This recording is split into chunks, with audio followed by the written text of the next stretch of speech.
16 जनवरी का एपिसोड तुम से तुम तक की कहानी में एक बेहद खास और यादगार मोड़ लेकर आ रहा है। इस बार कहानी का बैकग्राउंड है जन्नत कहलाने वाला कश्मीर, जहां बर्फ से ढकी वादियां, ठंडी हवाएं और सुकून भरा माहौल प्यार को और भी खास बना देता है। लेकिन यहाँ सिर्फ रोमांस नहीं, बल्कि भावनाओं का तूफान और सस्पेंस भी दर्शकों का इंतजार कर रहा है। एपिसोड की शुरुआत होती है कश्मीर की खूबसूरत वादियों से। चारों तरफ बर्फ की सफेदी फैली हुई है और हल्की धूप उस पर चमक रही है।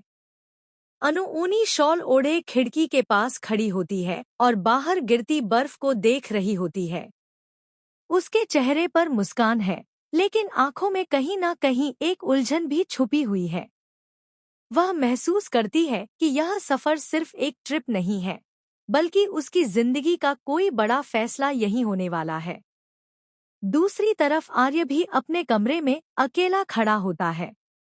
उसके हाथ में एक छोटा सा रिंग बॉक्स होता है, जिसे वह बार बार खोलकर देखता है और फिर बंद कर देता है। उसके चेहरे पर घबराहट और उम्मीद दोनों साफ नजर आते हैं। आर्य जानता है कि आज वह अनु से अपने दिल की बात कहने वाला है, लेकिन उसके मन में डर भी है। अगर अनु ने मना कर दिया तो? कश्मीर की सड़कों पर आर्य और अनु साथ घूमते हैं। बर्फ से ढकी सड़कें, दूर दूर तक फैले पहाड़ और बीच बीच में हंसीम जाक। लेकिन इन सबके बीच दोनों के दिलों में बहुत कुछ अनकहा रह जाता है। अनु कई बार आर्य को गौर से देखती है, जैसे वह उसके चेहरे पर कोई जवाब ढूंढ रही हो। वहीं आर्य हर बार कुछ कहने से पहले रुक जाता है। कहानी तब और गहरी हो जाती है जब दोनों डल लेक के किनारे पहुंचते हैं। शिकारे धीरे धीरे पानी पर तैर रहे होते हैं और चारों तरफ शांति फैली होती है।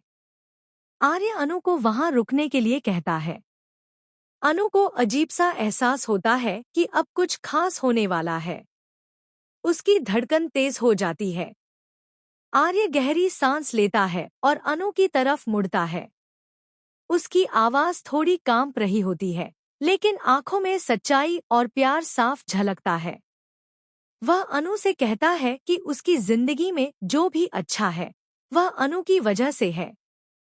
आर्य बताता है कि कैसे अनु ने उसे खुद पर भरोसा करना सिखाया, कैसे उसकी मुस्कान उसके सबसे बुरे दिनों को भी आसान बना देती है। अनु यह सब सुनकर भावुक हो जाती है। उसकी आंखों में आंसू आ जाते हैं।